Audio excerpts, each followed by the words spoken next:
Hey, what's up everybody? Scott coming back at you with another video. I'm going to do my next installment of going through my Packers registry sets this evening. We're going to hit up the 1990s tonight. And the 90s, of course, they're known for kind of being the junk era. A lot of inexpensive cards, a lot easier cards to find for the sets. Not the case with every card, but it is a case with a lot of the cards. So I guess we'll just start out at the top here. First card I have here, this is part of both the Packers all-time registry set and the Packers Team Hall of Fame set. So this takes care of two spots.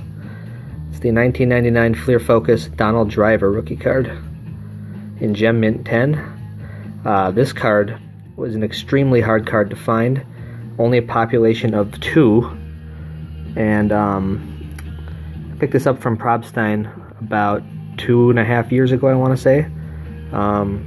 Pretty hefty price tag on it. I think I picked it up for about $300, but I never have seen another one, and out of there's been about 50 or 60 graded. So far only 2 have gotten a 10.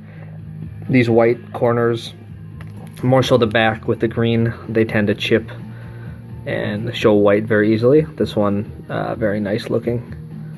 No chipping at all. These, of course, were numbered out of 3,850, which is an interesting number. But this is Donald Driver's rookie card, and that's important because, like I said, he's part of both of those sets, and he's actually #1 all-time receiver for the Packers in yards and receptions. So kind of a sneaky, important card to have is this one. And not an easy card to find in the grade of a 10. Moving down the list, another Packers Team Hall of Fame member here is Marco Rivera, offensive lineman. This is from the 98 Packers Upper Deck Shopko. Another very strange, kind of oddball card to find. These offensive linemen are always hard to find on mainstream issued cards. This one I had to sub myself, and I pulled a 10 on it, luckily. So I was happy with that. Next Packers Team Hall of Fame member is Gilbert Brown, the Gravedigger. I always loved the way how he wore that dark helmet so like you couldn't see his eyes.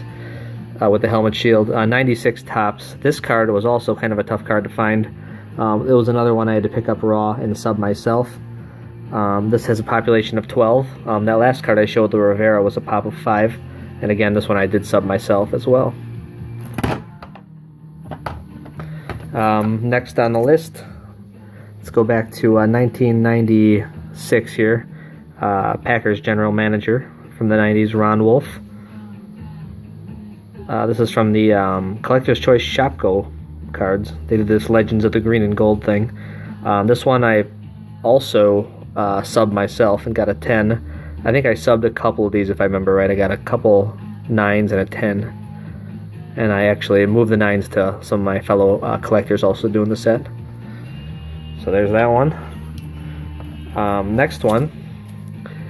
1995 Bowman's Best Antonio Freeman. Bowman's Best Blue. This card I have in the grade of a 10. These aren't too difficult to find. You can probably pick them up for about $20-25 whenever you do see one. So I was lucky enough not to sub that one myself. Then I have another one from the same year, 1996 Bowman's Best William Henderson. Actually, sorry, that's 95 Bowman's Best. And so was Freeman. But this card I could not find on eBay. I tried subbing a couple myself raw, and I ended up getting 7s and 8s, and just could not get this card or see one in a 10. And actually picked this card up from a friend of mine, Troy, who actually is Packers Corner on YouTube. He was one of the first guys that had the videos on how to sub stuff and sub cards and what to look for grading on YouTube. One of the first YouTube channels I actually started watching. But I also became friends with Troy through the PSA card group on Facebook. And he happened to have this card, and I needed it for the set, and he allowed me to buy it from him. This is a pop of only 7, whereas that last card, the Freeman, was a pop of 81, so that's a pretty big difference. Moving down the list, 1994 Bowman Dorsey Levens. This card, pop up 22. I want to say that I picked it up on eBay, kind of in that $20 range. Not too hard of a card to find. Then we're going to get into Brett Favre. Now this card is a card of contention in the Packers Team Hall of Fame set. The card that is currently being used is this card, the 1992 Topps Brett Favre. Kind of an inexpensive card to find. You can pick these up for about 20 or 30 bucks usually, I think.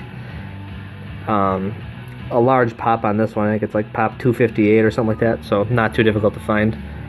And there's the back. This card was actually accidentally put on the set registry, and I've had a hell of a time. I've asked PSA to change it a couple times, but they're kind of dragging their feet on it. What it should be is this card, the 1992 Stadium Club Brett Favre.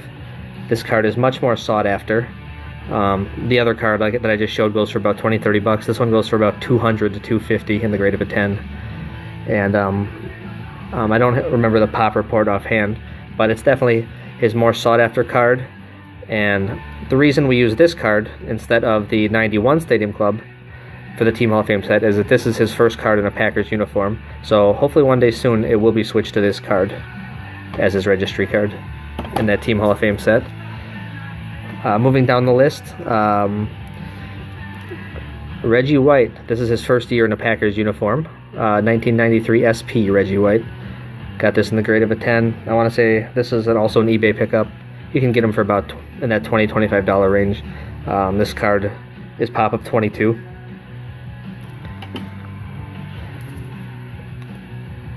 Here's another Stadium Club card. 1992 Robert Brooks Stadium Club. This card here, I think I got from eBay. This was a little tougher to find than the other ones, only a population of 18. And Robert Brooks was a receiver for the Packers. Of course, you remember the whole jump in the stands thing and Lambeau leap. Well, Robert Brooks is the guy who definitely popularized that. He did that after many of his touchdowns. So he wasn't the guy who started it, but he was the guy that made it popular. He actually even made a CD or cassette where he actually rapped Jump in the Stands, which is pretty hilarious. I actually still have the cassette downstairs. I'll have to play it for you sometime, but will not be on this video. Next in line, 1992, pretty popular year. This is from Pro Set. Nothing more mass-produced than that. Mike Holmgren, Packers coach. Gem Mint 10. This card is pop 17, and picked it up on eBay. You can find this card for about 10 or 20 bucks. Not too hard to find if you just wait a little bit. And then we have a tall boy card here.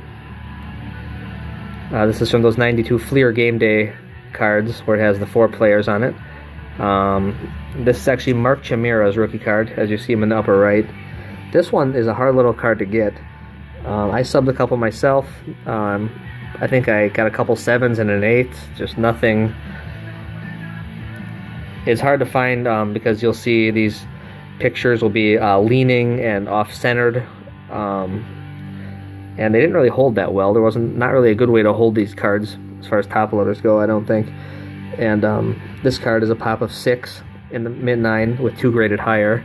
I'd love to get it in a 10 at some point.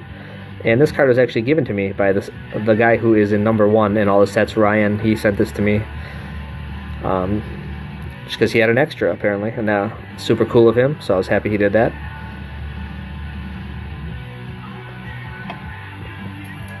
Next in line, everybody's favorite, 92 Action Packed. I actually did like these cards when they first came out. This is the Edgar Bennett rookie update, grade of a 10. This card I subbed myself as well. Pop of only 7. I want to say I subbed 3 of these, and I got 2 10s and a 9. And I ended up selling the 10 to another collector. Made out pretty good on that one. And I kept one of the 10s for myself, obviously. And the last card for the Team Hall of Fame set here is a 1990 Action Packed Leroy Butler rookie update. This is also in the grade of a 10. I want to say I picked up this one on eBay as well. Pop of 55 for this one. You can usually pick up this card in the $40 to $50 range. He was nominated for the Hall of Fame this past year. He definitely has some pretty good numbers. 4-time Pro Bowler, 4 times All-Pro, 38 interceptions, 20 sacks, and 13 forced fumbles. You don't get a ton of guys in that, 30 to 40 interception range and that 20 sack range. That's kind of a cool combo to have. And whereas I mentioned before, Robert Brooks made the jump in the stands popular, well, this guy who started it, I still remember that game back in the 90s, mid-90s. Reggie White picked up a fumble, and he lateraled to Leroy Butler. It was against the Oakland Raiders. And Butler ran it back for a touchdown and jumped in the stands spontaneously, and that's kind of where the Lambeau Leap started from this guy. Although, funny enough, Robert Brooks, the other guy I talked about, he actually copyrighted Jump in the Stands, so Leroy Butler can't not make any money off Jump in the Stands, but yet Robert Brooks can, so I find that kind of funny. But he does have a shot to get into the Hall of Fame at some point, in my opinion. Probably not going to happen for a little while, though. Alright, and then there's also 3 cards here I have for the all-time set that are not in the Team Hall of Fame set from the 90s. So I'll start out with this great SP Authentic 1998 set here. Very notable set. It's got Amon Green, Peyton Manning, Randy Moss, Charles Woodson, and these cards are very hard, very condition sensitive. I actually just picked up this card about 2 months ago, and I've been looking for about 4 years. That's how long it took me to find a Gem Mint 10 version of this card. This card I paid it was pretty expensive, more expensive than you think. Obviously they never come up, about $200, but I did have a few eBay bucks to put towards it, so that didn't make it too bad. This card's a pop of only 22. Amon Green is pretty important. He is first in yards all time for the Packers as a running back, and second in touchdowns. And as I mentioned, this guy right here, 1998 SP Authentic Charles Woodson. This card's part of the all-time set. Will also be part of the NFL Hall of Fame set when Charles Woodson makes it to the NFL Hall of Fame. And I'm certain he will, and I'm pretty sure he'll be a first ballot Hall of Famer. This card is pretty tough, pop of 28. Typically sells in the $600 to $700 range. And the guy's numbers are off the charts. 9-time Pro Bowler, 8 times All-Pro. He was Defensive Player of the Year, Defensive Rookie of the Year, led the league in interceptions twice. Also, you can go back to his college days. He was a Heisman Trophy winner.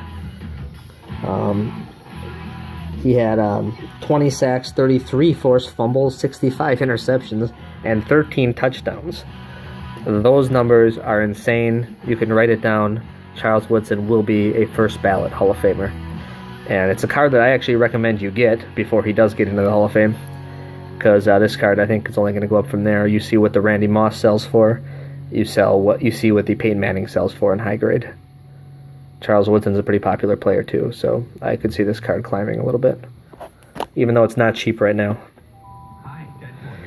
And then last on the list is the old 1991 Stadium Club Brett Favre. This card's in the all-time set as Brett Favre's rookie card. Pop is crazy on this one. Over 1,500 of these have been graded at 10. But Favre does hold quite a few NFL records. Most completions, attempts, most consecutive starts with 297, which may not ever be broken. Eli Manning was getting kind of close, but then they sat him last year, so that's not going to happen. And then he also leads in interceptions, of course.